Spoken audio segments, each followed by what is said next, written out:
মুসলিম স্বামীকে ছাড়ো, অভিনেত্রী দেবলীনার কড়া জবাব।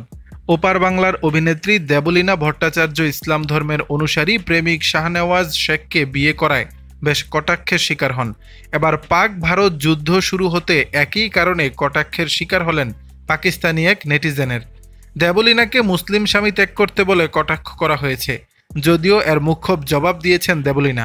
ভারতীয় সংবাদ মাধ্যমের এক প্রতিবেদনে বলা হয়েছে, জনৈক পাক নেটিজেন দেবলীনার বিরুদ্ধে হিংসা ছড়ানোর অভিযোগ তুলে কটাক্ষ করে লেখেন, ভারতীয় প্রযোজকদের কাছে অনুরোধ, একে কেউ কাজ দিন, সবসময় হিংসাত্মক বুলি আউড়ে যাচ্ছে, ওর অনুরাগী ছিলাম ভেবেই নিজের জন্য দুঃখ হয়। এত নোংরা মুখ দেবলীনার। মুসলিমদের নিয়ে ওর যদি এতই অভিযোগ থাকে তাহলে আগে নিজের স্বামীকে ছেড়ে দিক। বিষয়টি নজরে পড়েছে দেবলীনার। পাল্টা জবাবে তিনি বলেন, কি হাস্যকর, নিজেদের চালচুলু নেই, এদের আবার আমার কাজ নিয়ে চিন্তা হচ্ছে।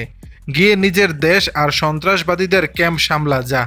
2 দিনে তোদের আর্মির আন্তর্জাতিক সাহায্যের জন্য ভিক্ষার ঝুলি হাতে ঘোরার পরিস্থিতি হয়েছে। তাই আমার স্বামীর চিন্তা করে নিজের রক্ত ফাটাস না। যে সন্ত্রাসবাদীদের পুষে রেখেছিস ওগুলোকে ভারত সরকারের হাতে সঁপে দে আগে। কাশ্মীরের পেহেলগামে সন্ত্রাসী হামলার সামাজিক মাধ্যমে সক্রিয় ছিলেন দেবলীনা। ভারতীয় সেনাবাহিনীর প্রশংসা করে একাধিক পোস্ট দিয়েছিলেন সোশ্যাল হ্যান্ডেলে। তাতেই গায়ে জ্বালা ধরে পাকিস্তানি ওই নেটিজেনের।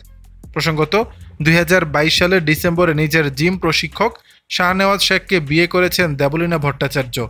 এবার স্বামীর অপমানে বেয়াদব পাক নাগরিককে মুখ্যম পাঠ দিলেন হিন্দি টেলিপর্দার ছোট বউ।